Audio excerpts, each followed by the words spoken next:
Hey there, true crime podcast fans. It's Patrick and Jillian from True Crime Obsessed. Each week on TCO, we recap a true crime documentary everyone's talking about, and we do it with heart, sass, and just the right amount of humor. So if you like the kind of podcast where two good friends chat about a case in a thoughtful way that centers the victims, you really gotta check us out. Yeah, we cover the well-known cases that you hear about in the news and the underreported cases that desperately need more attention. For almost 9 years, we've been one of the most popular true crime podcasts out there. We have over 30,000 five-star reviews on Apple Podcasts, and our brand new YouTube channel has over 50,000 subscribers watching our full-length video episodes too. So find and subscribe True Crime Obsessed wherever you get your podcasts.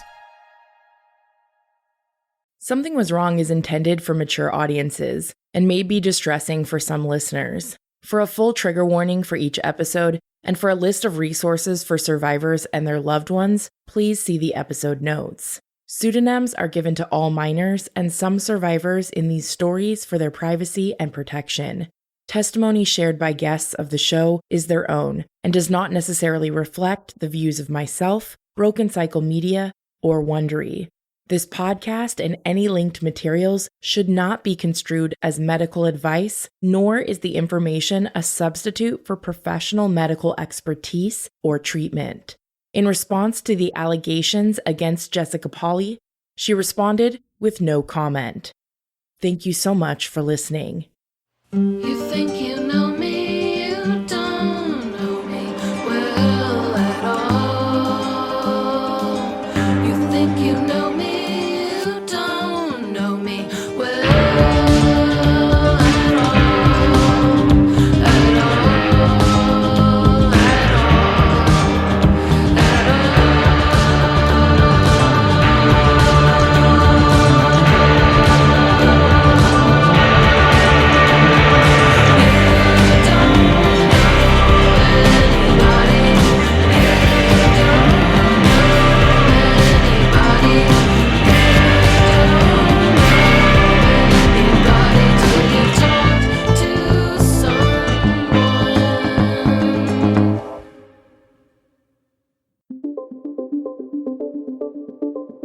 Hi, I'm Bree. I met Brody the summer of 2019 on Tinder.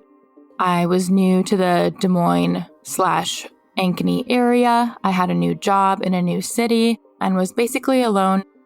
I was working rotating day and night shifts, very overwhelmed trying to figure out adult life. I didn't have a lot of friends in the area since we'd all moved on from college and everyone from nursing school moved away. A very vulnerable life stage. At that point in my life, I don't think I was looking for anything super serious. We're talking about Tinder here, but I remember Brody stood out very different than the average guy you'd see around town there with the boat. He was kind of, I don't want to say flashy, but dressed nicely. He was in the medical field, which of course I liked because I'm a nurse. We had a lot of similar interests with traveling. I assumed his family probably had a little bit of money from he had a big boat and he was dressed nicely. He went through med school, so there had to be some sort of wealth background there. Not saying all doctors have to be wealthy because they work really hard starting off, but just with the boat and the fancy clothes. And I believe he had a picture of him standing in front of, I don't know what kind of car, but it was a really nice car. And then he was just really funny. He was getting ready to start a residency. At this point, I was working overnights and our schedules were tricky to align. That's why initially I didn't freak out about not meeting right off the bat.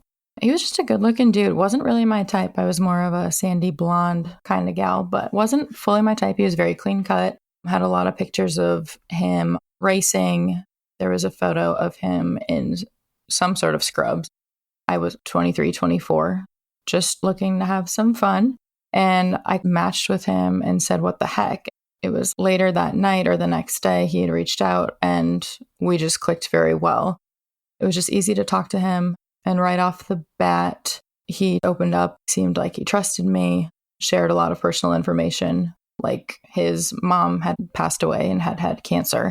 And his dad was in a drunk driving car accident. His cousin, who was his best friend, that was, quote, Matt. And then he told me about his brother, Brad, who had a huge family, a bunch of kids. And then his sister, they didn't really get along. She was never really that nice to me, but all of these characters he introduced me to were all Jess. He told me that he had inherited this trust fund, like his med school was paid for. He had this glorious boat that he took out on the big lake in Omaha. Matt was a contractor and did pretty well. All I really knew about his background and family was he didn't get along with his mom and his dad died when he was 5. That's all I really knew about him family-wise. And then his brother and sister, Brooke. I guess his sister had a horrible spending problem and blew through all of her inheritance. Brad had a bunch of property and 6 kids. That story was interesting in itself. He was a cop and they did Airbnb. He said that's where they got most of their money. I was in Des Moines, Iowa. Brody was located in Omaha, Nebraska. It's about a 2-hour commute, which it wasn't that crazy. Back home in the Midwest, it's not crazy to meet people from those cities. They're going back and forth for work, school. I really didn't think much about it. I'd seen a lot of profiles from that area. And when I asked, he had said he had been up boating with his friends, and I really didn't think twice about it. Our conversations were pretty in-depth and emotional, which stood out to me because on dating apps, it's usually pretty surface level until you meet. We talked about our love for helping people, which is ironic now. We both liked to go out. We both liked the same kind of music. Our conversations just flowed effortlessly. He was a fast replier, which every girl loves. So it was just easy. It was during the summer and I had been working night shifts. So basically, as soon as I woke up at 4 p.m., we started talking. We'd talk a little bit while I was at work. And then obviously I was working, so I couldn't sit on my phone. But for the most part, it was nonstop. What I talked about with the other victims is they also talked to him nonstop, all hours of the day, whether it be during the night, during the day. None of us can understand how she was up at all hours of the day entertaining all of us. Because me working night shift, there was nights where he'd literally be up all night and like sending texts throughout the night to me. Early on, there was definitely a lot of love bombing. It was something I hadn't ever really experienced in any type of relationship before. This guy was telling me I was the greatest thing that's ever walked into his life. He just respected my job, how caring I was, my heart, everything a girl would want to hear, and complimented me nonstop. How could you not like that? He'd sent me this really long message explaining how he could see me in his future. He wanted to have a family with me, wanted all of these things that anyone would want to hear. And at the end, he had said that he loved me, and I was confused, taken aback, because it was still pretty early on. It was less than like 2 months. I didn't say it at that time. He got angry with me, and then it was probably a couple days later, I had said it back to make him happy at that point, which is a super red flag. I don't want to say that I wasn't ever happy, because in the beginning I was happy. I was super excited about it. I should say I wasn't ever fulfilled. Talking about him made me happy, and the idea of him made me happy, and some of his words in the beginning made me happy. But I wasn't fulfilled. It wasn't a real relationship by any means. Hi, I'm Bree's mom. I've known Bree her entire life. The way that I would describe her is compassionate, overly trusting. She just believes in the good of everybody. Probably why she's in the career that she's in. She is soft-hearted, kind-hearted. She's coming of age. She has a lot of fantastic characteristics that I would say are weaknesses of mine, in that she got a lot more of that gene than I did, and I admire that in her. It's really fun to watch her become who she's becoming with all of these things together. Now she has a little bit more of mom shining through, and it's great to watch. And I'm so proud of her for doing this. It's absolutely fantastic. And I love her to the moon. She's not one to shoot her mouth off. She's never been like that, even when she was little. She's the one that's looking around the room and checking everything out and making sure before she says something. The relationship that she had prior to this one, it left a mark on her, let's just say. So she was very guarded. wanted to protect her heart, didn't want to share things with this person because she was afraid of getting hurt. There wasn't a lot of talk of Brody between Bree and I. I can't even say she was in a relationship because I don't know what it was. I don't know what to call it. This fiasco that she was in it for quite a while before I got more involved with it. It was more when flags were going off, and it was when it was more really volatile is when she started talking to me more about it. Within like 2 weeks of us meeting, I was like, I'm really uneasy. I just need some reassurance. I would just really appreciate like a quick phone call or FaceTime. I'm off work. You're off work. And he's like, what's your deal with that? Like, why are you obsessed with it? He would always say, why are you so obsessed with calling? Or why does it matter? We can just talk on here. He had said something like, you're being crazy. Another girl was like this. Basically made me feel super stupid for wanting that so much. I don't know why I felt stupid. It's a very normal thing.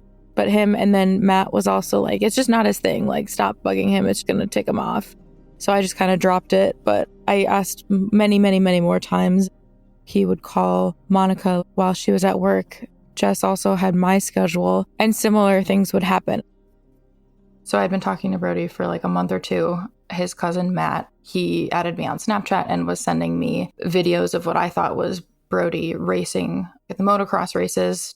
Matt's sense of humor was a lot closer to mine than even Brody's, which I don't know if that was calculated purposefully or not, but I just felt like we were best buds. And looking back at both of their senses of humor, it's wild to me because that's not how Jess was in our real friendship. It's odd that they all had different personalities and even typing styles. It was calculated.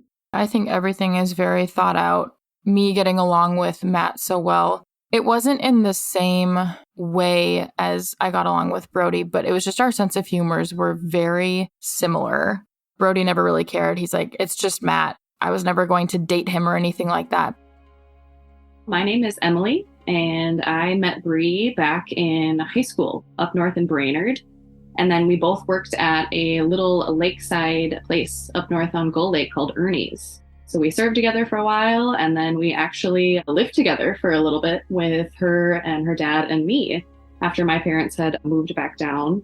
She was nice enough to offer, actually, as we weren't that good of friends quite yet, for me to live in her house with her. So we got pretty close pretty fast, and have honestly stayed best friends through her traveling and nursing and moving all around the country for the last couple of years. Honestly, Bree is one of the most bubbly, sparkly human beings. She's not afraid to say anything funny or ridiculous. And she's just a good time. You know, she's just one of those lighthearted people where she's always looking to have fun. She's one of the most positive, wonderful human beings I've met in a really long time. So in the early days, which is honestly the only thing that I can really think that I held on to through the years and genuinely wanting to believe that it was what this person was saying that they were, but she had said that she had initially met Brody at a bar through her good friend Jess, who she started talking to me about as she had moved in Iowa in this nursing circle. And then how this Jess girl was dating Brody's cousin, Matt. So it all kind of seemed connected. In the beginning, when she was like, no, I met Brody one time at a bar. For years and years and years, the catfish thing never popped up for me because I held on to the one little lie that she did tell me in the beginning to make it seem legit or whatever the reason that she was scared. But I just always came back to, oh, well, you know, no phone calls or FaceTime or anything like that. You can still hold on to that one night in Iowa in the dark bar that you supposedly met this person. And I didn't think to go and re-question her about that for so many years, which still sticks with me to this day, to be honest. Obviously, hindsight is 2020. Flowers are like my biggest weakness. And Brody had sent me flowers, I think 3 times. Once he sent them to my job, delivered red roses and cookies. That was for, I think, a Valentine's Day. And then for 2 birthdays, he sent me flowers. She had to have spent a couple $100 thinking back to that. And Brody was like, this wasn't how we planned your birthday. We're going to go on a great trip when everything's better. It was one of those waves where he did the love bombing thing again. And I was like, oh, okay, like maybe he does really care, because he couldn't come see me when I was quarantining. We were all terrified. Matt had added me on Snapchat, and he would show me videos of, quote, Brody racing. I have no idea who it actually was, but he would send me stuff like that for when I couldn't go to the races or whatever. Early on, Matt had said, you work at this hospital, right? And I said yes. And he said that his on and off again ex, who he's still on good terms with, was going to be working there. We were close in age and we had a lot of similarities and we would be good friends. And he knew that I didn't have a lot of friends where I was, and she didn't either. So why not meet up for coffee? He gave her my number and she reached out to me and said, hey, just introducing myself. Apparently, you know, Matt and Brody. I just thought we should get coffee. Maybe we can all hang out sometime. Very seemingly normal. So we went for a coffee date and she just filled me in a little bit about herself. And I found out at this point, I had been best friends with her cousin freshman year of college. I met Jess's cousin in college. We became really close right off the bat. We had a lot in common. We were girly girls. Both had backgrounds in dance. We went shopping on the weekends, did manicures, pedicures, whatever girly things we wanted to. We went out a lot together. I do kind of remember her talking about Jess's sister, who she was close with. The day that I met Jess, we had been talking about Iowa State, and I said, that's crazy. One of my best friends is from the city she had brought up, and she had said that that was her cousin. And I didn't know if she knew this before or ahead of time, or if it had just been a really crazy coincidence, but their family's pretty tight knit. So I don't know if she had seen me on social media or if she had brought me up in front of her at one point. But looking back, it seems like a pretty wild connection to have. She was really bubbly, quirky. She seemed like a really genuine person, and she was very interested in everything about me, trying to get to know me. Of course, it makes sense now, but very interested, very intrigued, asked me a lot of questions. She seemed pretty relatable, like we'd both gone through the struggle of being young adults and trying to just get on our feet after school. And she told me about how she had a child and he was staying, it was either with Jess's dad or with Jess's grandma. He had gone between the two homes a couple of times.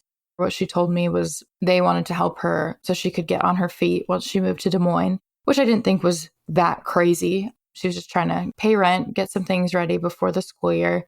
She was just super nice. I hadn't had any close friends for probably like 6 months. I had just moved to the new city. I'd been doing the new job, doing an orientation, really work focused at that point. So it was really nice to connect with a friend who understood it. How quickly after meeting in real life would you say your relationship with Jess developed? Very fast. She always wanted to hang out, whether it was after work or on the weekends. On our days off, she wanted to know my schedule. Very clingy. It didn't bother me because I was like, cool, I have a friend now.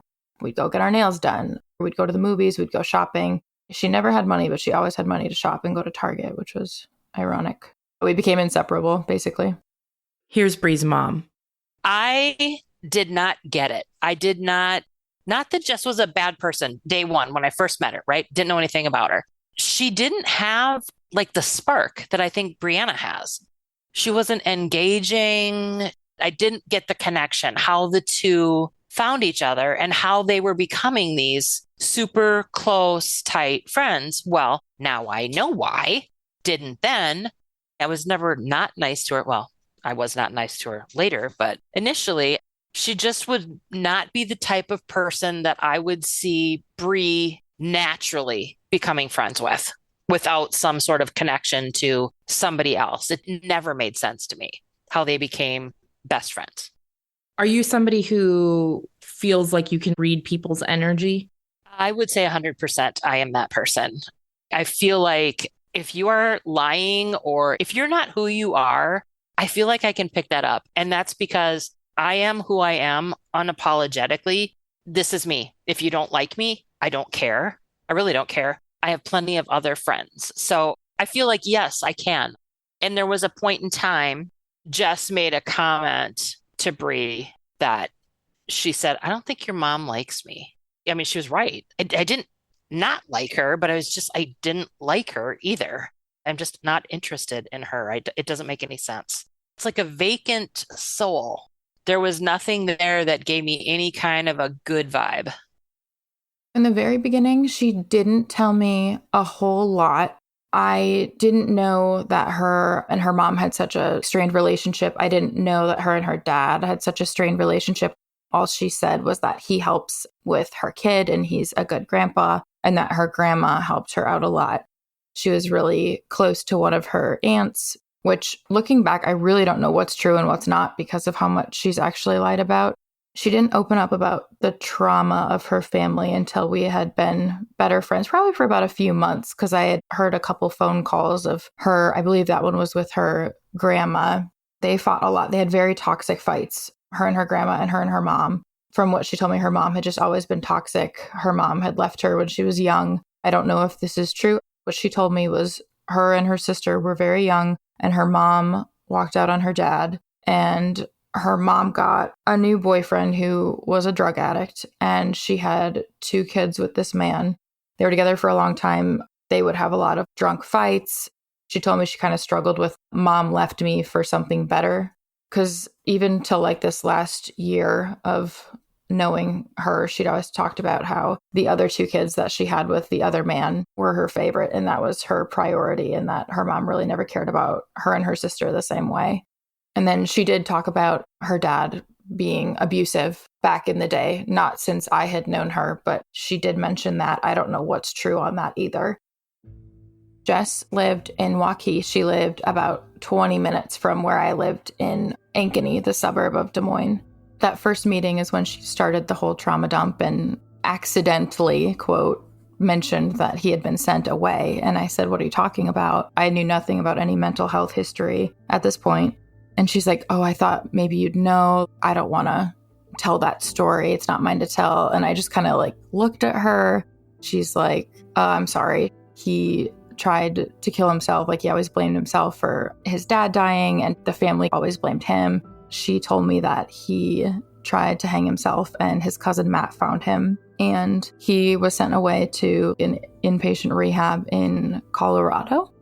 I didn't bring it up for a while. Regrettably so. I was nervous. It was a touchy subject. He wasn't acting different towards me. I have always been, I don't know, naive, I guess is the word, but I've always hoped for the better. You know, maybe it was a new leaf. I didn't feel like it was my place to bring it up. I said, I just wanted to like talk about this, and he just exploded. Why didn't I bring that up sooner? How could I know something like that about him? He just felt like I couldn't have been trusted since I knew that and didn't say anything. I was like, well, I feel like I couldn't have done right or wrong in that situation. He was just very angry with me. That was the first time he scared me, because, I mean, it's not my fault she told me that. I didn't know how to bring it up. That's when I tried to get away, and that's the first time he had overdosed, ended up in the hospital. And Matt was talking to me during that time, as was his brother, Brad, manipulating, saying he would never hurt you. He would never do any of those things. He's better now. We've talked to him. He's gone to therapy. Everyone has their stuff. He'll get through it. He cares enough about you. And flipped the entire situation to make me think, what's wrong with me for trying to get away from this person? I felt bad for doing that. A lot of guilt tripping. Hey there, True Crime Podcast fans. It's Patrick and Jillian from True Crime Obsessed. Each week on TCO, we recap a true crime documentary everyone's talking about, and we do it with heart, sass, and just the right amount of humor. So if you like the kind of podcast where 2 good friends chat about a case in a thoughtful way that centers the victims, you really got to check us out. Yeah, we cover the well-known cases that you hear about in the news and the underreported cases that desperately need more attention. For almost 9 years, we've been one of the most popular true crime podcasts out there. We have over 30,000 5-star reviews on Apple Podcasts, and our brand new YouTube channel has over 50,000 subscribers watching our full-length video episodes too. So find and subscribe True Crime Obsessed wherever you get your podcasts.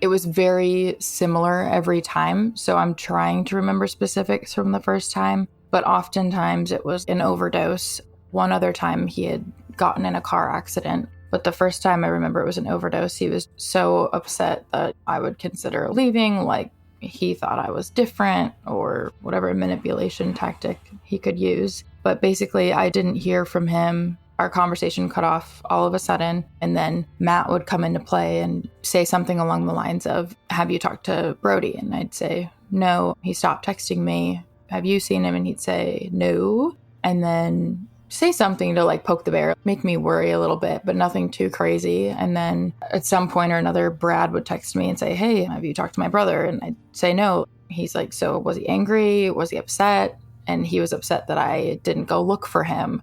I don't know what he wanted me to do. Drive around a town. I didn't know, but his brother would always get very upset that I wasn't out looking for him.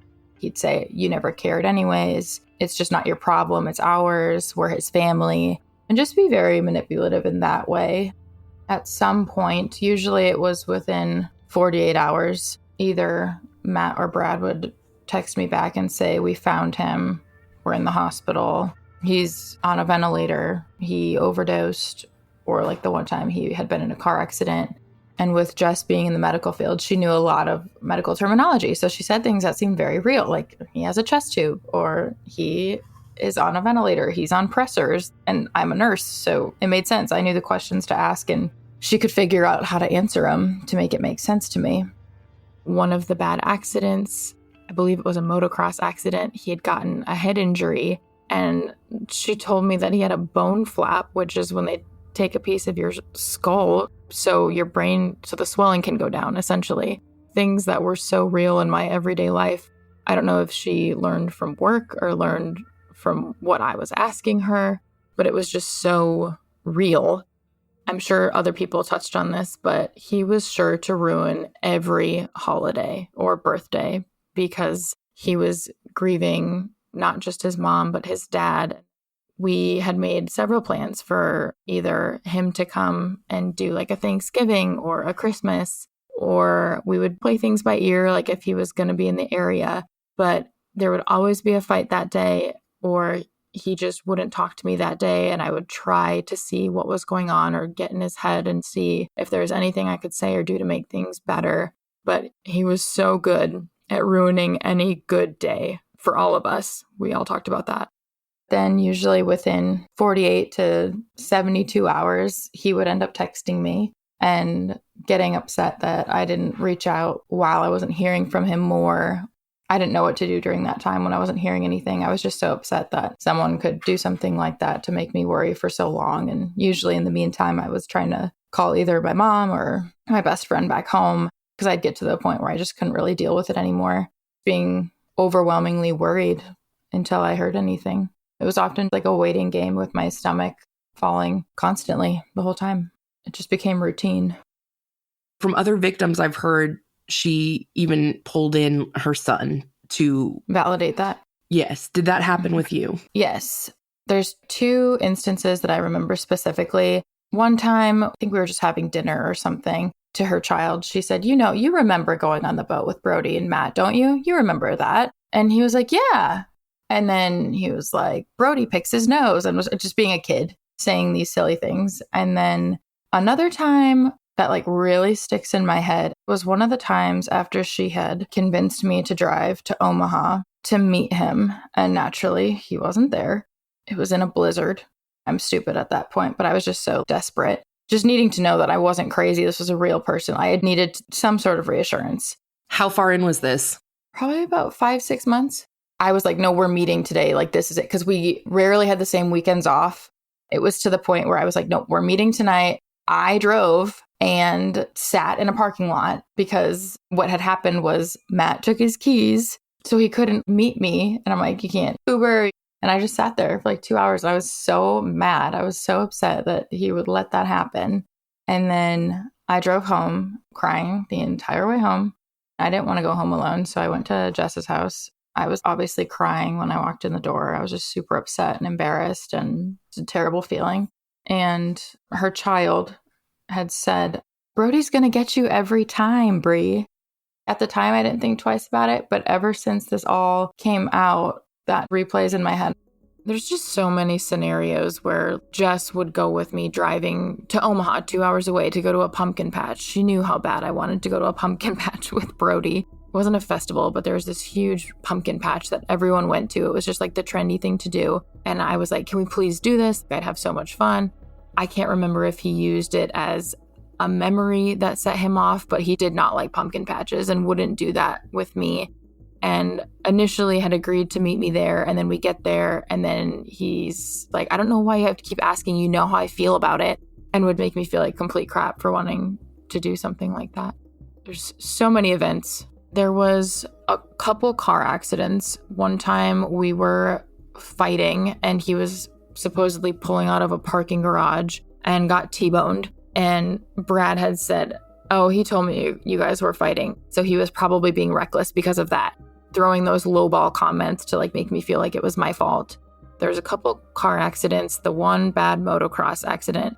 The initial motocross accident was Monica's, and then there was another motocross accident when I was working still in Des Moines, and we had plans and he didn't show up, and I was beside myself. I was upset with him. I was so angry. I was barely responding. I picked up a shift at work, and naturally him and Matt were racing, goofing around, and Matt did something with the handlebars, and basically Brody had overcorrected, and it was a bad accident, the way he described it, and he was in the hospital for a while. I was never welcome when Brody's sister was there, and that played a huge toll on the hospital visits. People thinking like, why didn't you go visit him there? I was never welcome if the sister was there.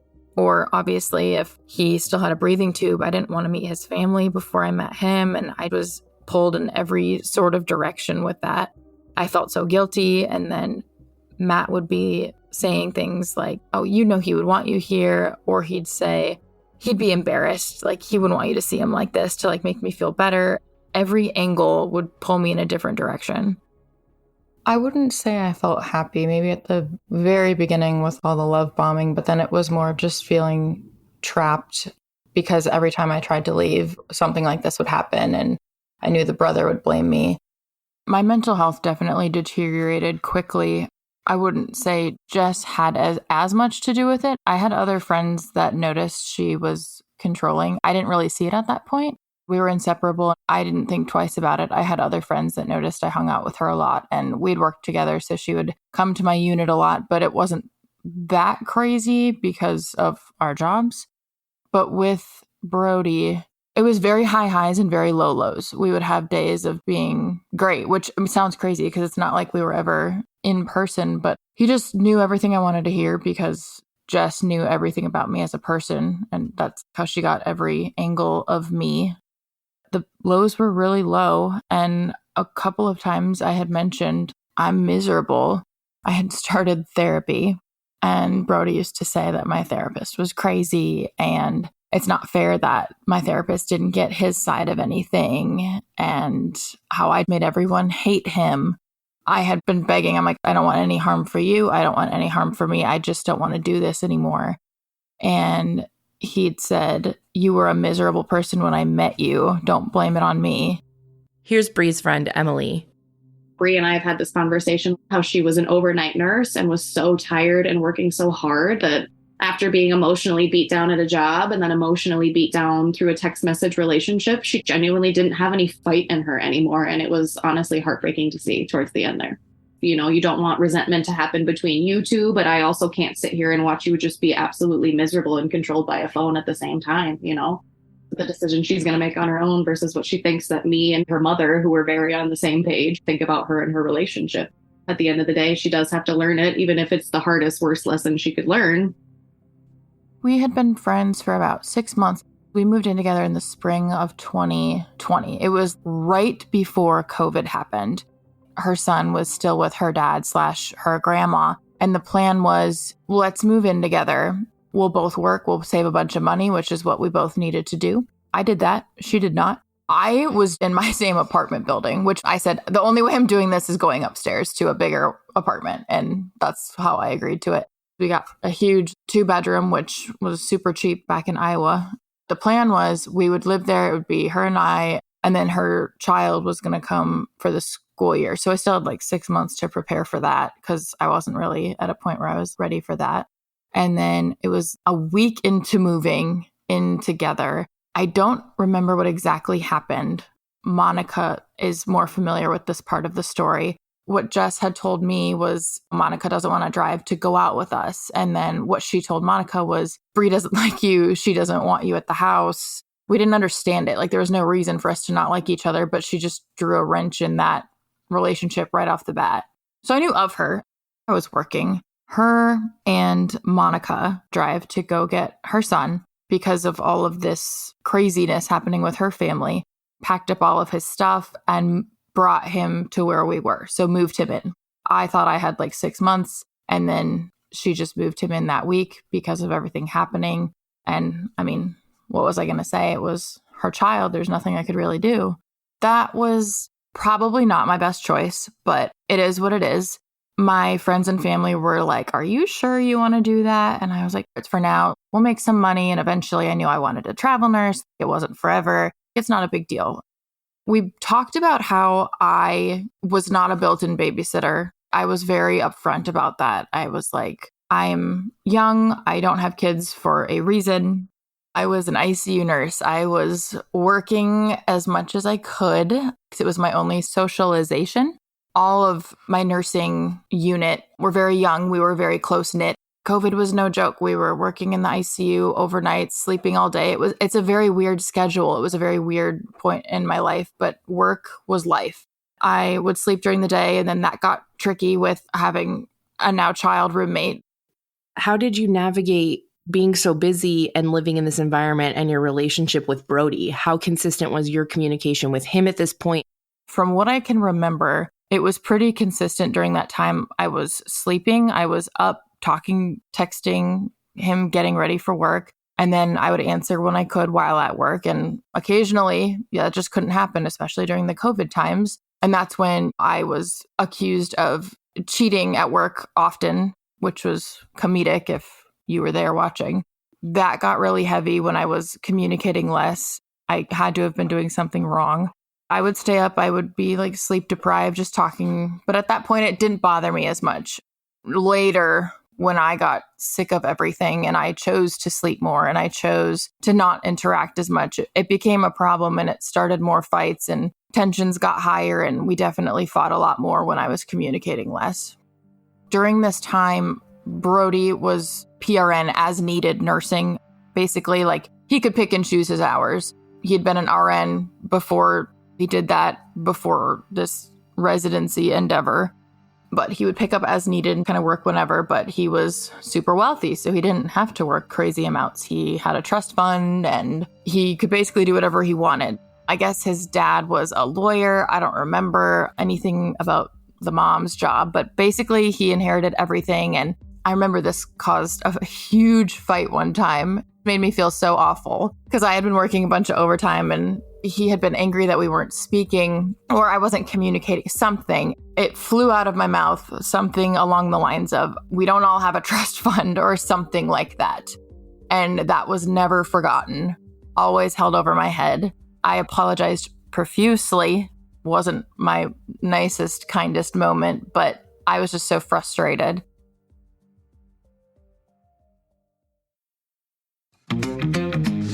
Hey there, True Crime Podcast fans. It's Patrick and Jillian from True Crime Obsessed. Each week on TCO, we recap a true crime documentary everyone's talking about, and we do it with heart, sass, and just the right amount of humor. So if you like the kind of podcast where two good friends chat about a case in a thoughtful way that centers the victims, you really got to check us out. Yeah, we cover the well-known cases that you hear about in the news and the underreported cases that desperately need more attention. For almost 9 years, we've been one of the most popular true crime podcasts out there. We have over 30,000 five-star reviews on Apple Podcasts, and our brand new YouTube channel has over 50,000 subscribers watching our full-length video episodes too. So find and subscribe True Crime Obsessed wherever you get your podcasts.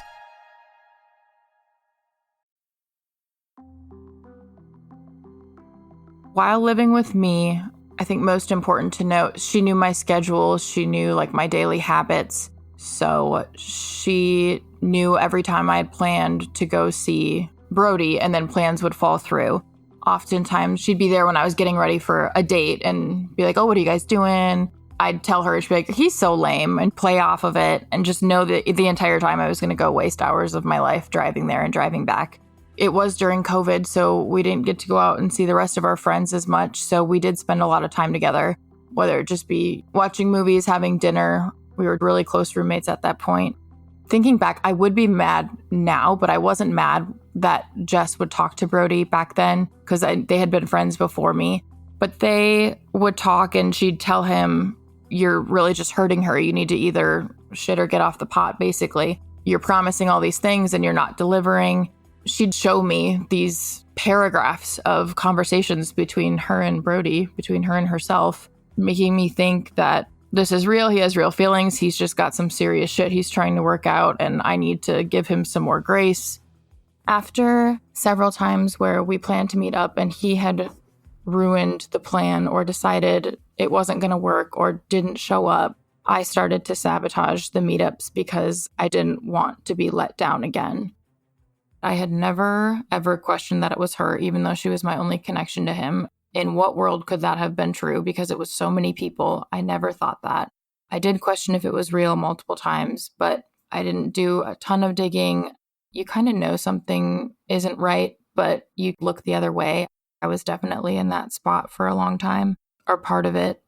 But I think about when I lived with Jess and all of the times we were in the same room and I had been texting him or watching a movie and he would be texting me watching the same movie or texting me at all hours of the day. There's no way with any sort of kind of normal sleep pattern that it could have all been one person, especially juggling multiple people, me and Monica at the same time, for example. She had a privacy screen on her phone. She was just always on her phone for her photography business. She was always editing photos. She was emailing clients. She was texting her aunt that she was really close with, or she was texting her sister. She was just always on her phone from the day that I met her. And I've talked to the other girls and they agree that was just her normal from the very beginning. It wasn't necessarily that as soon as I sent a message, she would pick her phone up, answer the message, and put her phone down. Like, she just never really put it down. There was a derecho, which basically it means inland hurricane. And there was like 80-mile-an-hour winds in Iowa. You might have heard or seen it on the news. Sioux City, their whole city was basically like destroyed. A lot of apartments were destroyed, which ours was. There's a lot of leaking and they just couldn't fix it. I think we'd been living together for like 5 months at that point. The storm happened. We all had to talk to management. We all had to leave within 3 days. There was no power. We had to figure our lives out very quickly. And they gave us a couple of options. We could either get out of our lease and go somewhere else. We could move to another one of their properties. We chose another property. We get relocated to Ames, Iowa, which was far from work, but it was temporary until the apartments were finished in Johnston. I want to say it was 4 days. We had to stay in a hotel, just trying to figure everything out with work and whatnot. Here's Bree's mom. All I could think of was my daughter and her safety. That's all I could think of. They were living in Iowa. Jess's family is in Iowa, and none of them would come and help them. None of them. That's not my background. That's not the family I come from. My family, be it small, we're mighty. We would be in a van with sandwiches on our way to do whatever we need to do to help the kids. There was a pool of money that my coworkers gave to Bree to help them with whatever, because they had to pay for hotels and food. I mean, they had nothing. And I remember Jess could not, it just was like physically could not comprehend that. And I think, again, this is my opinion, I feel like when she saw that kind of love and support being literally poured out to Bree. I mean, and it wasn't like we were ignoring Jess because we were helping them both with, whatever they needed. But I don't think Jess ever saw anything like that in her life. And I don't think she knew how to respond to it.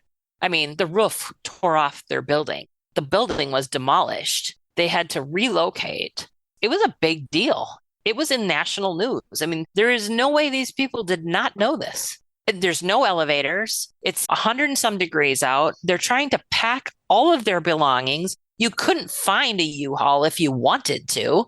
It was massive. It was a big deal. And her family couldn't help. They couldn't even send money to help. They did nothing. After the storm, when we had the option to choose to go to which new apartment, I did confide in Brody at that point about not being sure about wanting to still live with her and her son.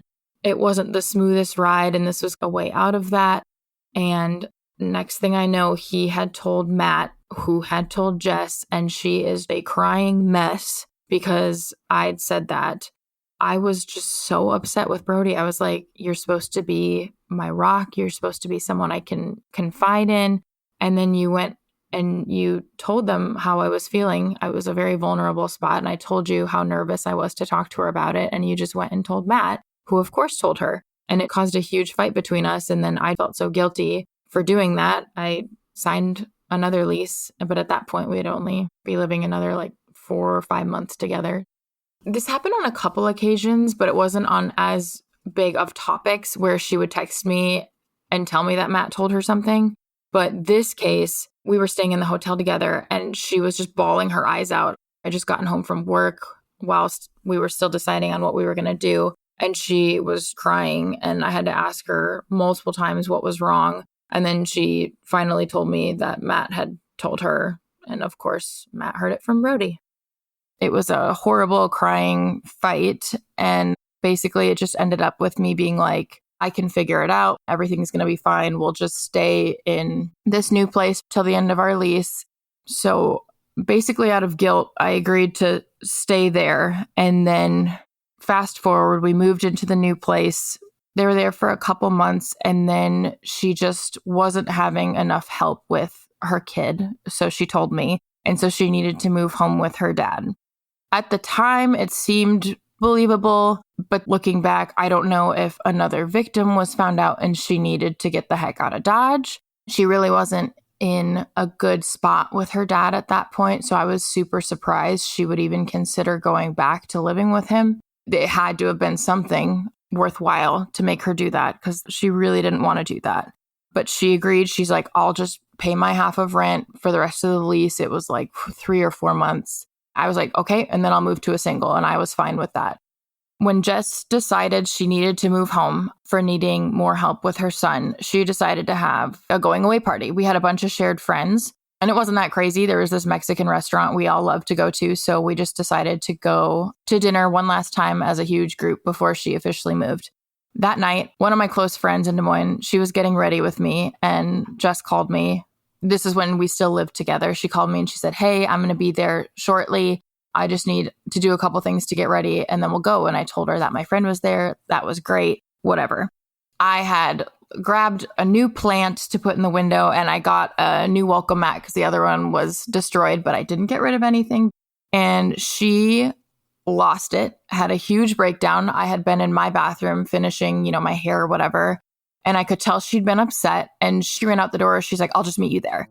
I looked at my friend. She's like, is everything okay? And I was like, I think so. But clearly it wasn't. So she ran out the door. I had recently found this out, but she ran out the door and she had texted Lauren saying I acted like she didn't live there. I was disrespectful. I threw everything away. I redecorated. Just this whole spiel. We then meet at this restaurant for the going away party. Monica was there and she had her 2 friends. I had a bunch of my work friends there, so I sat at the end of the table with them. What I later found out was Jess made Monica move to the other end of the table so we wouldn't chat. At the time, I didn't think twice about it, but we conversed about it later. And she's like, oh yeah, she made me move. Jess wanted to go out that night. And then she was upset that people had to work the next day and left early and weren't staying out all night. Everything became a problem. After the fact, I found out that we all just ruined her going away party. I can't even put it into words, like everything I found out after the fact and how upset she was that things didn't go as planned and the new decorations ruined the mood for the night. I had to finish our lease. She was still paying the half. So I lived there and then I moved to a single. She only stayed at her dad's for, I want to say it was 2 months. And that is when she called me one day and said, I think I'm going to move to North Carolina. And that's when that all started. In hindsight now, who overlapped with you, with Brody? Monica for sure. Monica in the beginning. And then I for sure overlapped with Lauren because I started the summer of 2019. And then I want to say it was that next fall of 2020 that Lauren came into the mix. Next time on Something Was Wrong. I had to tell her 3 years into the relationship, quote unquote, with Brody that I've been talking to this guy I haven't met, and she's terrified for me. I wanted to fly there because he was in the hospital, and she just had the worst feeling about it. I feel like the reason she took so long to tell me was because deep down she knew something was not right. From the moment Lauren met Jess, I thought that Jess was Brody. Did you tell her that? Yes. Yeah, I did. Something happened and he was out of the hospital, and we got into an argument. I was laying in Jess's bed. I was crying my eyes out. She's rubbing my back and playing Christian music, hoping that I can get through this. Jess lost her mind and started being so angry right before this all was uncovered. Jess could not handle that. My boyfriend at the time said to me in a very serious voice that I need to be really careful because everything that Lauren had just laid out about the situation that she was in is extremely alarming and unsettling. This sounds like a true crime documentary waiting to happen, where there is someone obsessed with another person and they ultimately end up dead. The Lauren story. It was so nuts. And we truly believed that she was the only one, and I never thought or never could fathom it getting worse or crazier or weirder, because it was already so bizarre. And then I'm on the phone and we connect the dots, and it's like 10 steps way worse. We got Lauren and Bree to talk.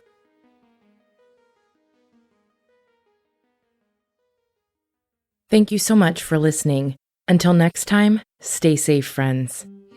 Something Was Wrong is a Broken Cycle media production, created and hosted by me, Tiffany Reese. This season, our theme song, You Think You, by Glad Rags, is covered by Palehound. For music and tour dates, go to palehound.com. If you'd like to support the show further, you can share episodes with your loved ones, leave a positive review, or follow Something Was Wrong on Instagram at Something Was Wrong Podcast. As always, thank you so much for listening. Telephone, now they're on. I hang up, but I know it's not their fault. They think they know me, they don't know me well at all.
True Crime Podcast fans, it's Patrick and Jillian from True Crime Obsessed. Each week on TCO, we recap a true crime documentary everyone's talking about, and we do it with heart, sass, and just the right amount of humor. So if you like the kind of podcast where two good friends chat about a case in a thoughtful way that centers the victims, you really gotta check us out. Yeah, we cover the well-known cases that you hear about in the news and the underreported cases that desperately need more attention. For almost 9 years, we've been one of the most popular true crime podcasts out there. We have over 30,000 five-star reviews on Apple Podcasts, and our brand new YouTube channel has over 50,000 subscribers watching our full-length video episodes too. So find and subscribe True Crime Obsessed wherever you get your podcasts.